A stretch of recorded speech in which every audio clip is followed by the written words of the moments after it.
اعوذ باللہ من الشیطان الرجیم بسم اللہ الرحمن الرحیم اللہم صلی علی محمد وعلی آل محمد۔ اللہ رب العزت کا احسان کرم اس ذات کا کہ جس نے ایک دفعہ پھر قرآن مجید سمجھنے کے لیے یہاں پہ ہمیں اکٹھا کر دیا۔ آج ہم انشاءاللہ دوسرا پارہ سورہ بقرہ کی آیت نمبر 144 سے اپنا سبق شروع کریں گے۔ اعوذ باللہ من الشیطان الرجیم بسم اللہ الرحمن الرحیم قد نرى تقلب وجهك في السماء فلنولينك قبلة ترضاها فول وجهك شطر المسجد الحرام وحيث ما كنتم فولوا وجوهكم شطره ان الذين اوتوا الكتاب ليعلمون انه الحق من ربهم وما الله بغافل عما يعملون۔ تحویل قبلہ کی آیات دوسرا پارہ سے شروع ہوئی، 2 رکوع وہی آیات چلیں گی۔ اسی سلسلے کی آیت ہے، آگے اللہ کی ذات فرما رہی ہے قد، بے شک، یقینی بات ہے، نرا، ہم دیکھتے ہیں، اللہ کی ذات دیکھ رہی ہے، تقلبا، بار بار اٹھنا، وجہ کا، نبی کریم صلی اللہ علیہ وآلہ وسلم کے چہرے کا، فی السماء، آسمان کی طرف۔ اللہ کی ذات فرما رہی ہے کہ ہم آپ کے چہرے کا بار بار آسمان کی طرف اٹھنا، کیونکہ جب بھی اللہ کی بات ہوتی ہے، چونکہ اللہ کی ایک بہت عظمت ہے، بہت عظیم ہستی ہے، تو ہمارا سر، ہمارا منہ ہمیشہ آسمان کی طرف اٹھتا ہے، ایک بلندی کی طرف جاتا ہے۔ یہ اس بلندی کی علامت ہے، حالانکہ اللہ کی ذات تو ہر جگہ پہ موجود ہے، ہمارے دلوں کے اندر ہماری شاہ رگ سے زیادہ قریب اللہ کی ذات جو ہے اس کلام میں فرماتی ہے۔ لیکن اس ذات کی عظمت کے لیے انسان عموماً اوپر دیکھتا ہے، تو اللہ کی ذات فرما رہی ہے کہ ہم اپنے حبیب کا چہرہ جو بار بار آسمان کی طرف اٹھتا ہے، ہم اس کو دیکھ رہے ہیں۔ اور اللہ کی ذات تو سب کے دلوں کے بھید جانتی ہے، اپنے محبوب کے دلوں کے بھید کو بھی جانتی ہے کہ یہ چہرہ بار بار کیوں آسمان کی طرف اٹھتا ہے۔ فَلَنُوَلِّيَنَّكَ، اللہ کی ذات فرما رہی کہ ہم ضرور پھیر دیں گے آپ کو، قبلتاً، اس قبلہ کی طرف، اس سمت کی طرف جس طرف منہ کر کے نماز پڑھی جاتی ہے، ہم ضرور پھیر دیں گے آپ کے رخ کو، ترضاہا، جس پہ آپ راضی ہو جائیں۔ اس آیت میں دیکھیں اللہ کی ذات نبی کریم صلی اللہ علیہ وآلہ وسلم کے ساتھ کتنی شفقت کی، محبت کی اور رحمت کی اور اپنے کرم کی بات کر رہی ہے کہ اے محبوب صلی اللہ علیہ وآلہ وسلم، ہم آپ کے چہرے کو بار بار آسمان کی طرف اٹھنے کو دیکھ رہے ہیں، اور اللہ تو دل کی بات جانتا ہے، اور ہم آپ کو وہ قبلہ عطا فرمائیں گے جس پہ آپ راضی ہوں گے۔ حالانکہ اللہ کی ذات کہہ سکتی ہے کہ ہم نے بیت الحرم کو، خانہ کعبہ کو آپ کا قبلہ بنا دیا، آپ منہ ادھر کر رہے ہیں۔ اللہ کی ذات اپنے حبیب کے ساتھ شفقت، محبت اور کریمی کی بات کر رہی ہے، جس کے اندر یہ شفقت ہی شفقت اور محبت ہی محبت ہے اللہ کی، کہ ہم آپ کو اس قبلہ کی طرف پھیریں گے جس پہ آپ راضی ہو جائیں۔ فول وجہ کا، تو پس پھیر لیجئے اپنے چہرے کو، شطر المسجد الحرام، سمت اس میں جس طرف ہے مسجد حرام۔ تو آپ نبی کریم صلی اللہ علیہ وآلہ وسلم، اور آپ کو جو بھی حکم ہوتا ہے وہ قیامت تک آنے والے جتنے ایمان والے ہوتے ہیں ان سب کے لیے حکم ہوتا ہے کہ آپ بھی اور آپ کے ساتھ جتنے ایمان والے ہیں وہ اپنا چہرہ اسی وقت مسجد حرام کی طرف پھیر لیں، بیت المقدس سے، مسجد اقصی سے اپنے چہرے کو ہٹا کے مسجد حرام کی طرف کر لیں۔ اور یہ میں نے جیسے پہلے عرض کیا تھا کہ یہ 180 ڈگری کا ٹرن تھا، جو کچھ مفسرین کا خیال ہے زور کا وقت تھا، کچھ کا خیال ہے عصر کا وقت تھا۔ 4 رکعت کی نماز تھی، 2 رکعت ادا ہو چکی تھی، 2 رکعت اس وقت کی نماز کی وہ بیت المقدس کی طرف منہ کر کے ادا کی، اور 2 رکعتیں جو ہیں وہ بیت الحرام کی طرف، مسجد حرام کی طرف، خانہ کعبہ کی طرف منہ کر کے ادا کی گئی۔ تو اللہ نے کہا کہ اسی وقت جو ہے اسی نماز میں پھیر لیں۔ آپ نے رخ پھیرا، اور جہاں جہاں مسلمانوں کو پتہ چلا وہ اسی حالت میں اپنا رخ پھیرتے گئے۔ وَحَيْثُ، اور جہاں کہیں ہیں، مَا كُنْتُمْ، تم میں سے اے ایمان والو جہاں بھی ہو، جس مسجد میں بھی نماز پڑھ رہے ہو، جس جگہ بھی نماز پڑھ رہے ہو، جہاں تم اکیلے بھی نماز پڑھ رہے ہو، فولو تو بس پھیر لو وجوہکم اپنے چہروں کو، شطرہ اسی سمت کی طرف جس طرف نبی کریم صلی اللہ علیہ وآلہ وسلم کی رضا ہے، اللہ کی رضا اپنی شامل اس میں ہو گئی، تو ایمان والو تم بھی جہاں بھی ہو، جیسے ہی تمہارے تک یہ پیغام پہنچے، اس وقت تو پیغام پہنچنے کے یہ طریقے نہیں تھے اتنے جلدی کے، جیسے جیسے جہاں پیغام پہنچتا گیا، جیسے پیغام پہنچا اپنی اسی وقت نماز کی حالت میں ہے تو تب بھی، ورنہ اگلی نماز پڑھنی اس وقت ہی اپنے چہرے کو اسی سمت کر لیں جس طرف نبی کریم صلی اللہ علیہ وآلہ وسلم راضی ہیں، جدھر آپ نے کیا، یعنی کہ خانہ کعبہ کی طرف۔ وَإِنَّ الَّذِينَ، اور بے شک یہ یقینی بات ہے، وہ لوگ اوتوا الکتابہ جن کو کتاب دی ہم نے، یعنی بنی اسرائیل کی بات ہے، یہود و نصارہ کی بات ہے، جن کو اللہ کی ذات نے تورات، انجیل، زبور عطا کی، لَيَعْلَمُونَ، وہ ضرور جانتے ہیں۔ لام جو ہوتا ہے یہ لَيَعْلَمُونَ یہ تاکید کے لیے ہوتا ہے، یعنی ہر حال میں جانتے ہیں، ضرور جانتے ہیں، أَنَّهُ الْحَقُّ مِن رَبِّهِمْ، کہ یہ جو آپ کا چہرہ پھیرنا ہے، آپ کا رخ کا متعین خانہ کعبہ کی طرف ہونا، یہ انہیں پتہ ہے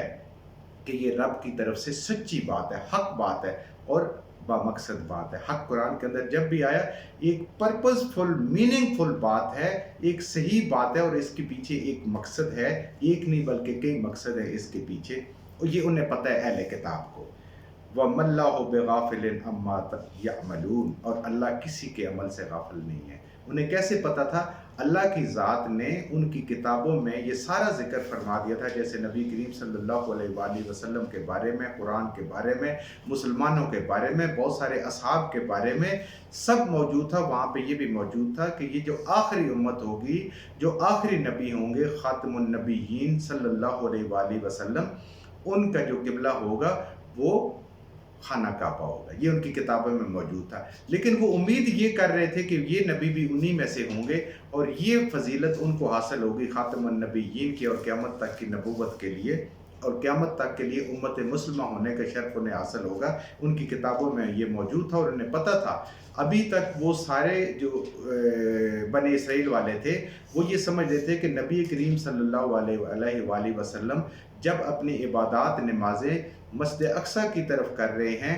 تو شاید یہ ہمارے ہی دین کی کوئی کنٹینیویشن آگے، یہی آگے سلسلہ چل رہا ہے۔ لیکن جب یہ تحویل قبلہ ہو گئی اور ان کی کتاب میں موجود تھا، تو اب ان کو یقین ہو گیا کہ یہ ایک اللہ کی ذات نے ایک الگ امت اٹھا دی ہے، اور یہ نبوت پہلے بھی انہیں پتہ تھا سچی ہے، اب ایک اور نشانی پوری ہو گئی۔ اور یہ جو قبلہ کا بدلنا ہے، اس کی بہت ساری حکمتوں میں سے ایک حکمت یہ ہے کہ جب ایک امت کا قبلہ الگ ہو گیا تو وہ امت بھی الگ ہو گئی۔ اب بنی اسرائیل کا جو اقتدار تھا دین کے اندر، جو ان کی بات تھی، وہ ختم ہو گئی۔ اب اللہ کی ذات نے ایک اور امت کو کھڑا کر دیا، اور وہ امت محمدیہ صلی اللہ علیہ وآلہ وسلم ہے۔ اب کامیاب وہ ہوگا جو اس امت کے ساتھ، اس دین پہ ساتھ، قرآن پر اور آپ صلی اللہ علیہ وآلہ وسلم پہ ایمان لائے گا۔ ان کی کرتوتوں کی وجہ سے، ان کے کاموں کی وجہ سے، ان کے اعمال کی وجہ سے، ان کی جو منزل تھی، جو ان کو تمام جہانوں میں فضیلت عطا کی گئی تھی، وہ ختم ہوگی۔ اور آج سے یہ ذمہ داری اس امت کے آگے کہ یہ دعوت اور تبلیغ کا کام کرے گی، اور اب یہ الگ سے امت ہے، ان سے ممتاز اور الگ۔ اب اس کو اللہ کی ذات نے تمام جہانوں کے لیے اوپر وہ عظمت عطا فرما دی، اور اللہ ہر کسی کے عمل سے، خواہ وہ مسلمان کر رہا ہو یا غیر مسلم کر رہا ہو، کوئی بھی کر رہا ہو، اللہ کے دلوں کے بھید بھی جانتا ہے، تو اعمال کو بھی اللہ کی ذات خوب جانتی ہے۔ وَلَئِنْ آتَيْتَ، اور البتہ ضرور لائیں گے ان کے پاس، الَّذِينَ، وہ لوگ، اوتوا الکتابہ، جن کو کتاب دی گئی، بِكُلِّ آیاتٍ، ہر ایک نشانی۔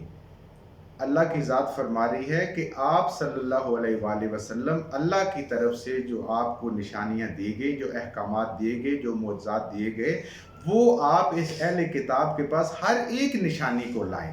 ما تابعوا، نہیں پیروی کریں گے، نہیں مانیں گے۔ کیوں؟ کہ وہ ضد میں ہیں، انہیں ضد ہو گئی ہے کہ یہ نبوت، یہ عظمت ہمیں کیوں نہیں ملی، یہ بنو اسماعیل میں کیوں چلی گئی، یہ مکہ والوں کے پاس کیوں چلی گئی۔ وہ ہرگز نہیں پیروی کریں گے قبلہ تک کہ آپ کے قبلہ کی، کبھی بھی وہ آپ کے قبلہ کی طرف نہیں آئیں گے جن جن لوگوں کے دلوں میں بغض ہے۔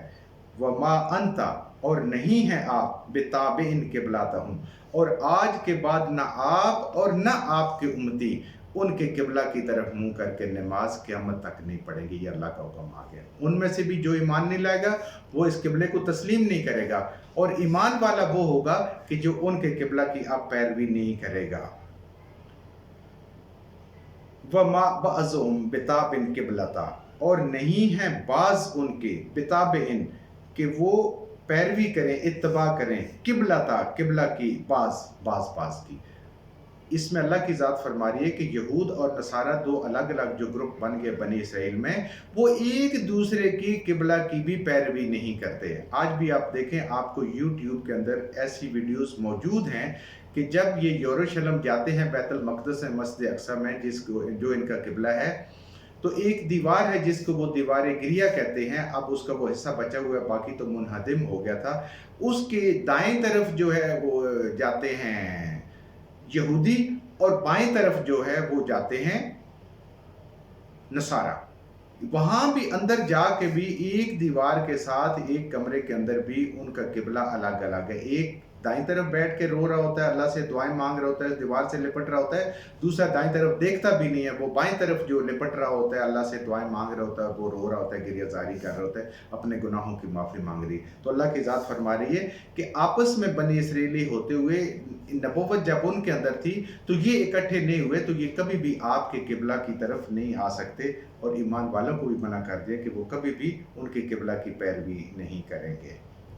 وَلَنَا اتَّبَعْتَ أَهْوَاءَهُمْ، البتہ اگر پیروی کی آپ نے ان کی خواہشات کی، من بعد، اس کے بعد، ما جاءک من العلم، کہ آ گیا آپ کے پاس علم، یعنی علم قرآن۔ اے قرآن پڑھنے والے، اب اگر تم نے یہودوں اور نصارہ کی پیروی کی، اس کے بعد کہ تمہارے پاس یہ قرآن آ گئے، اس قرآن کو پڑھیں، اس قرآن کو سمجھنے، تو پھر پتہ چلے گا کہ ان کی پیروی نہیں کرنی، وہ بالکل مختلف ہیں، کیونکہ وہ نبی کریم صلی اللہ علیہ وآلہ وسلم کو نہیں مانتے، اس قرآن کو نہیں مانتے۔ تو اس قرآن کا جو ڈیفینٹ علم ہے، من العلم، علم میں سے جو اللہ کا علم ہے، اس میں سے ایک حصہ جو عطا کر دیا اس نے، تو اب ان کی خواہشات کی پیروی کبھی نہیں کرنی۔ ان کی خواہشات کی پیروی کرنے کا مطلب یہ ہے کہ ان کے دین پہ چلے گئے، اپنے دین سے پھر گئے اور کفر اختیار کر لیا۔ تو اے قرآن پڑھنے والے، اے ایمان والے، اب ان کی خواہشات کی پیروی نہیں کر رہی، وہ اپنا جیسا کرتے ہیں وہ کرتے رہیں، کیونکہ اب آپ کے پاس علم آ گیا، اب آپ کے پاس قرآن آ گیا ہے۔ اِنَّكَ إِذًا لَّمِنَ الظَّالِمِينَ، بے شک جو بھی آپ ان کی پیروی کرے گا اس قرآن کے آنے کے بعد، اس سچے اللہ کے علم کے آنے کے بعد، نبی کریم صلی اللہ علیہ وآلہ وسلم اور آپ کی سنت کے آنے کے بعد، اب اگر جو کوئی ان کی پیروی کرے گا تو وہ ظالم ہوگا۔ ظالم کون ہوگا؟ جو بے انصاف ہوگا۔ انصاف کیا ہے؟ اللہ کا حکم اس طریقے سے ماننا، اور اللہ کی ذات کو اس طریقے سے ماننا جس طریقے سے اللہ کی ذات نے اپنے دین کا اور اپنا اور اپنے حبیب کا تعارف اس قرآن میں کروایا ہے۔ تو جو اس کے مطابق نہیں مانے گا وہی ظالم ہے، کیونکہ وہ عدل سے ہٹا ہوا ہے۔ عدل یہ ہے کہ اللہ کا حکم مانے، کیونکہ اللہ خالق، مالک، رازق، سب کچھ اللہ ہے، اور اللہ نے اپنے حبیب صلی اللہ علیہ وآلہ وسلم کو نبوت دی، آخری نبی بنایا، عظمتیں عطا فرمائی، نیا قبلہ عطا فرمایا، ایک نئی امت مسلمہ کھڑی ہو گئی، اور پرانی امت مسلمہ جو بنی اسرائیل تھی اس کو بوجہ اس کے کرتوتوں کے اس عہدے سے، اس منصب سے معزول کر دیا گیا۔ اب قیامت تک اس امت نے اس دین پہ چلنا بھی ہے، اس کو سیکھنا بھی ہے، اور اس کو دوسروں تک پہنچانا بھی ہے۔ اگر یہ حق ادا نہیں کرے گی تو یہ ظالمین میں ہو جائے گی، اور کیسے ظالمین ہوتے ہیں جیسے اللہ نے ان کا پیچھے ذکر کیا اور آگے بھی بار بار ذکر آئے گا۔ جو کچھ ہم نے صحیح پڑھا اللہ ہمارے ذہنوں میں، دلوں میں بٹھا دیں، جہاں جہاں پڑھتے ہوئے بولتے ہیں ہم سے غلطی ہوگی اللہ ہمیں معاف فرما دے، اور اللہ تعالی ہمیں عمل کی توفیق عطا فرمائے۔